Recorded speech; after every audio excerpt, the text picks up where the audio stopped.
नमस्कार बंधुरा आमार चैनेलेर आरेकटी नतून पर्वे आपनादेर जानाई अनेक स्वागत। बंधुरा केमन आछेन? आशा करी भालोई आछेन। आजकेर पर्वेर मूल गुरुत्व विषय हलो महावीर जयंती 2025 सालेर पूर्णांग সময়সূচি এবং आरो अन्यान्य विषय निये आजकेर भिडियोते आलोचना करब। ताई बंधुरा भिडियोटा स्किप ना करे पुरोटा देखुन, आशा करछि अनेक उपकारे लागबे। भगवान महावीरेर जन्मदिनके महावीर जयंती हिसेबे पालन करा हय।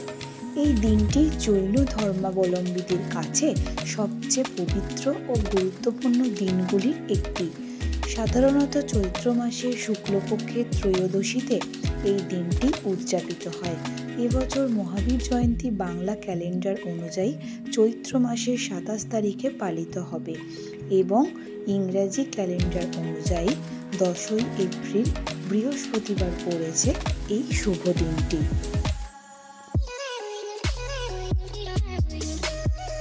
এই দিন জৈন মন্দিরগুলি সাজানো হয়। মহাবীরের জীবন ও শিক্ষার উপর ভিত্তি করে বিভিন্ন শোভাযাত্রা ও ধর্মীয় আলোচনা করা হয়।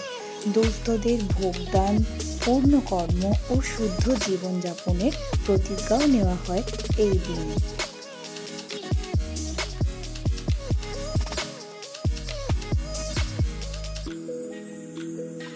এ ছিলেন ভগবান মহাবীর।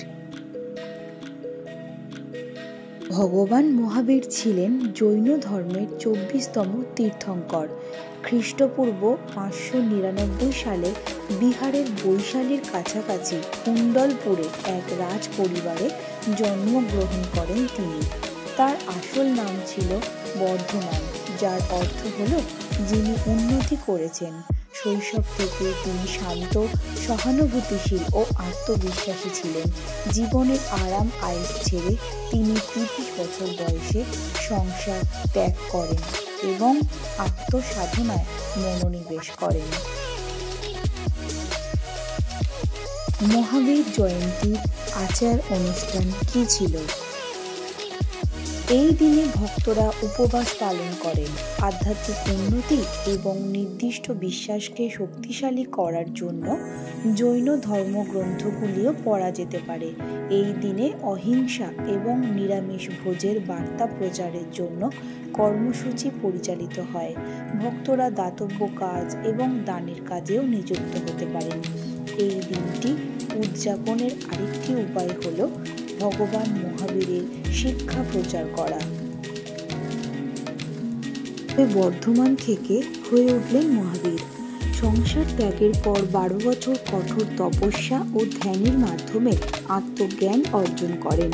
এই জ্ঞান লাভের পরে তাকে কেবলই বা সর্বজ্ঞ বলা হয় এবং তিনি জিন বা বিজয়ী উপাধি লাভ করেন। সেই থেকেই তার প্রবর্তিত ধর্মের নাম হয় জৈন ধর্ম।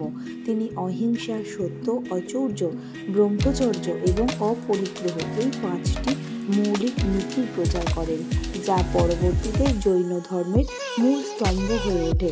একে বলা হয় পঞ্চশীল। তার অহিংসার দর্শন পরবর্তী যুগে মহাত্মা গান্ধীর মতো ব্যক্তিত্বদেরও প্রভাবিত করেছে। আজকের ভিডিও এই অবধি। ভিডিওটা ভালো লেগে থাকলে অবশ্যই like, comment, share and subscribe করে আমার চ্যানেলটার পাশে থাকবেন। সবাইকে জানাই শুভ মহাবীর জয়ন্তী। নমস্কার।